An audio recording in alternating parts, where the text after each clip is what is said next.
Welcome. We are back at the studio of the IISS annual conference. Thank you all for joining me. Uh, with me is Wendy Sherman, former U.S. negotiator on the deal with Iran. Uh, Bob Blackwill, former diplomat, and also in Tel Aviv, and now with the CFR in New York, François Heisbourg from France. And first question goes to you, Wendy. What will stop other countries in the region, uh, Saudi Arabia, Turkey, for example, for asking the international community agreement? You allowed Iran to have 3.67% enrichment. You allowed 6,000 centrifuges.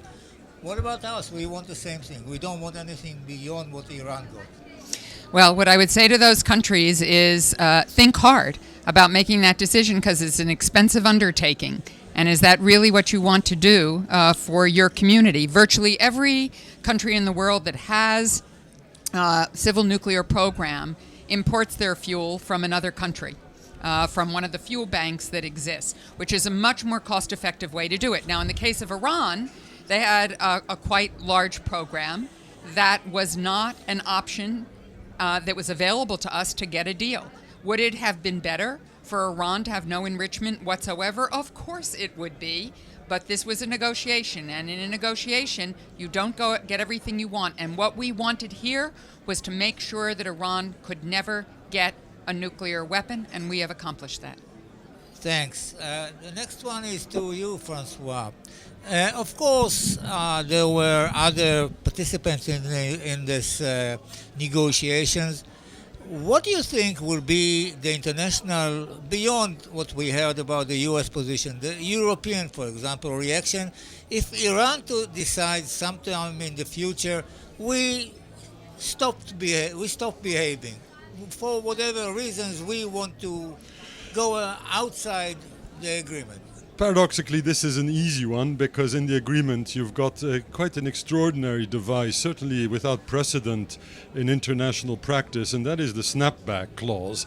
That is, it would take a unanimous vote by the permanent members of the Security Council to to prevent the reimposition of sanctions if Iran is seen as not abiding by the terms of the agreement.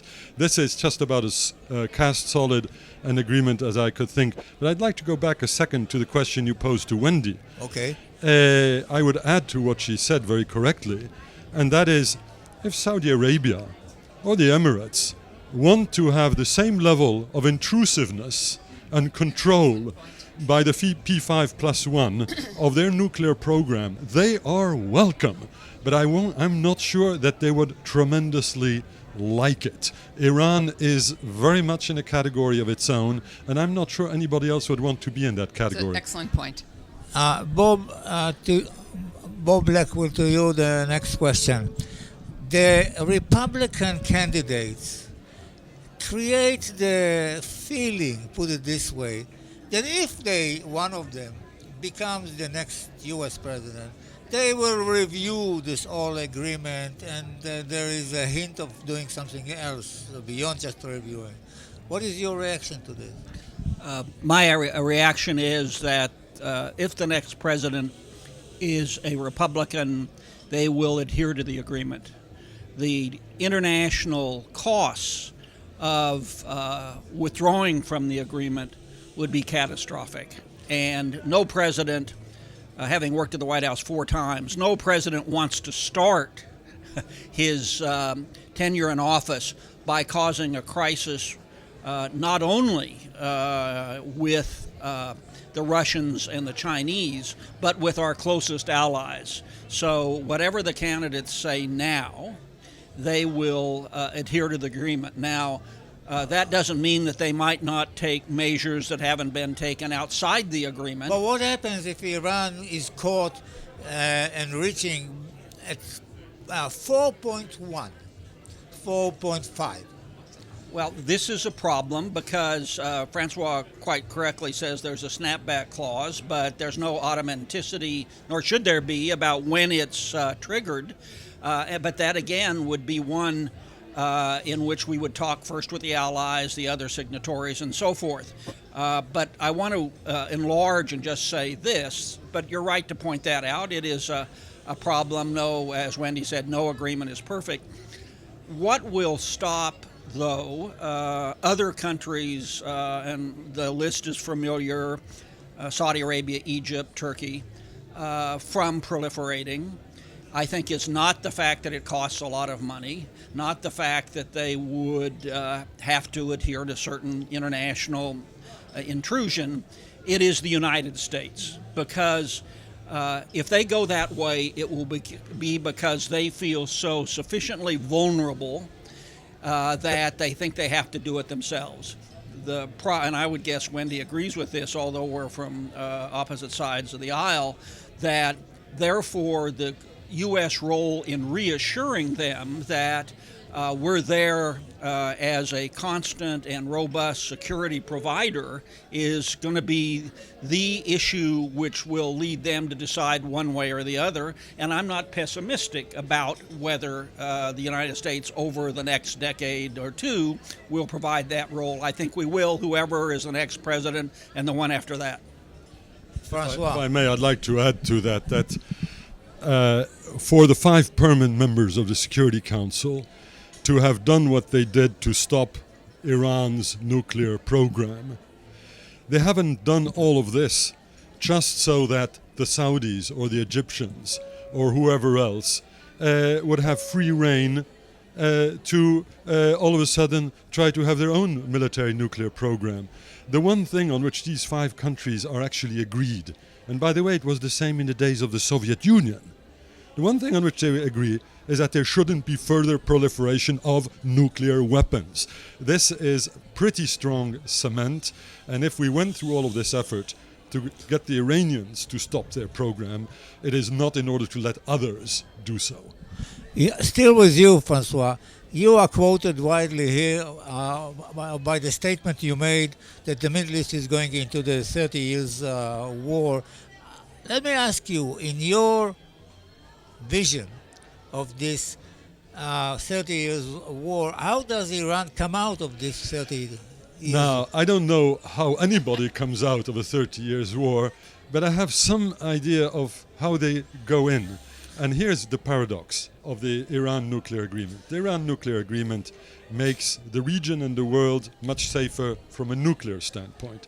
But from a non-nuclear standpoint, Iran, as a major power of the region, returning to normal diplomatic and economic relations, will be able, and is clearly able, to throw around her weight unfettered by the possession of nuclear weapons. This is a great paradox. If you don't have nuclear weapons, and if you get in trouble with one of your neighbors, it does not become a nuclear crisis and is not worthy of the world's attention. Whereas if Iran were actually still being on the nuclear would-be list, it wouldn't be the same. So Iranian adventurism may actually be increased as a result of the agreement. אנחנו ממשיכים. Okay. Could I chime in on that? Just Hold it close. Hold the mic. Yeah.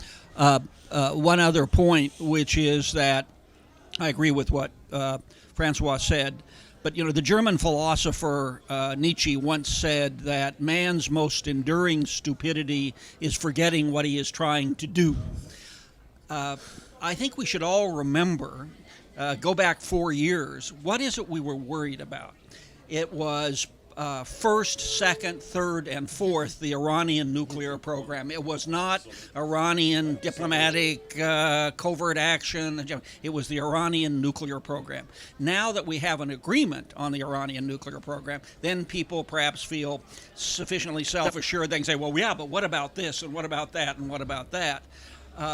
Are you referring to certain prime ministers? I am not referring to any particular member of our species, but I do think it's important to discuss the agreement on its merits and on its weaknesses and not expect it to do more than it was designed to do and that the international community wanted it to do.